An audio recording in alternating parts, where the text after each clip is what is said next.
তো নমস্কাৰ বন্ধুসকল, তো আপোনালোকক মোৰ নতুনটো প্ৰথমটো নহয় কিন্তু নতুন ব্লগলৈ আপোনালোকক স্বাগতম জনাইছোঁ। তো মইতো এতিয়া বৰ্তমান গাঁৱত আছোঁ। আপোনালোকক কিনো দেখুৱাম, এনে গাঁৱৰ পৰিৱেশেই দেখুৱাওঁ বলক। তো মই এতিয়া ওলাইছোঁ যাবৰ কাৰণে, আৰু এইখন স্কুলতে মই ক্লাছ 5লৈকে পঢ়া। সৰুতে গাঁৱত থাকোঁতে মানে গাঁৱতে যেতিয়া গুৱাহাটী যোৱা নাছিলোঁ তেতিয়া এইখন স্কুলতে পঢ়া মই। এইটো বৰ্তমান আমি ইটো মোৰে লগৰ হয়, মানে ক'ব গ'লে আমাৰ গাঁৱতে একে ঠাইতে পঢ়ে। আমাৰ ইফালে কুলচি পৰে, ইফালে নলবাৰী পৰে। নলবাৰীটো ডিষ্ট্ৰিক্ট নহয়, গাঁওখনৰ নাম নলবাৰী। তো আমি এতিয়া ইয়াৰ গাঁৱতে থাকোঁ আৰু এইটোৱে।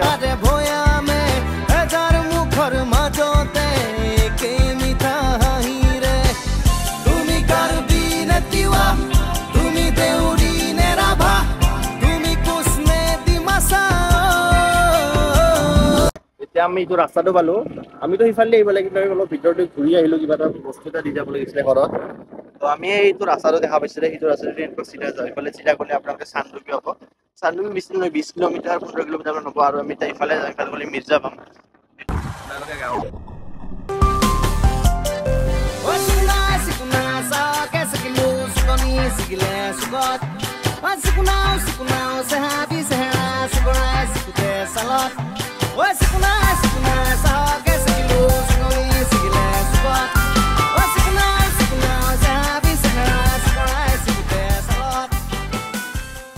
ইফালে আমাৰ চিধা গ'লে চান্দুবি যাব পাৰিম। তো এইখন আমাৰ বৰ্ড হয়, ৰাভা হাছাং সাহিত্য শাখিত পৰিষদ। তো আমি ইফালে গ'লে আমাৰ এইটো গাঁও যাব পাৰিম। ইফালে কুলচি হয়, ইফালে চান্দুবি যাব পাৰে। তো আমি ইফালে যাইছোঁ, আৰু এতিয়া বৰষুণ দিব যাব পাৰে। তো জিকিলে আপোনালোকক দেখাই আছোঁ, জিকিব বাৰু ঠিক নাই। তো আমি এতিয়া ক'ব গ'লে এইখিনি আমাৰ যোনটো আমি এতিয়া গেটটো দেখালোঁ, গেটটোৰ পৰা ইফালে এইখিনি ক'ব গ'লে গোটেই ৰাভা আছে। মই ৰাভা, মই ট্ৰাইবেল হয়। তো ইফালে যিমান আছে কিন্তু চব ৰাভাই ক'ব গ'লে, ট্ৰাইবেল মানুহ। ইখন গাঁৱৰ সীমাতে, সিখন ডাঙৰ জিলাতে জনজাতি সংস্কৃতি মনেই ভৰি যায়। বন্ধুসকল, আমি এতিয়া বৰষুণত জিকি আছোঁ। আপোনালোকে দেখা পাইছে, আপোনালোকে বহুত জিকি আছোঁ। আৰু আপোনালোকক কৈছিলোঁ যে মই এটা মন্দিৰ দেখাম বুলি।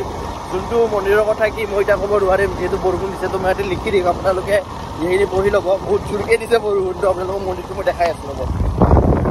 মন্দিৰটো আপোনালোকক ক'ব খুজিছোঁ, এইটো মন্দিৰটোৰ কথা। বন্ধুসকল, এইটো ক'ব গ'লে মন্দিৰ নহয়, এইখন থান হয়। এইটো কিহৰ কাৰণে বিখ্যাত আপোনালোকক মই ছাইডত লিখি দিছোঁ, আপোনালোকে এইটো পঢ়ি চাব পাৰে।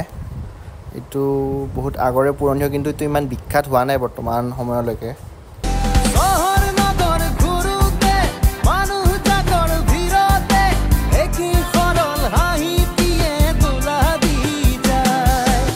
ঘৰ এতিয়া আমি ঘৰত যাই আছোঁ। ইফালে বৰষুণ দিছিল, এতিয়া চাব পাৰিছিল কিমান ক্লিয়াৰ আছিল। ইফালে পানী চানী নাছিল, এতিয়া গোটেই জিকি গৈছে। আপোনালোক এতিয়া মই নদীৰ পাৰলৈকে লৈ যাম, নদীৰ পাৰৰ ঠাইবোৰ দেখাম অলপমান।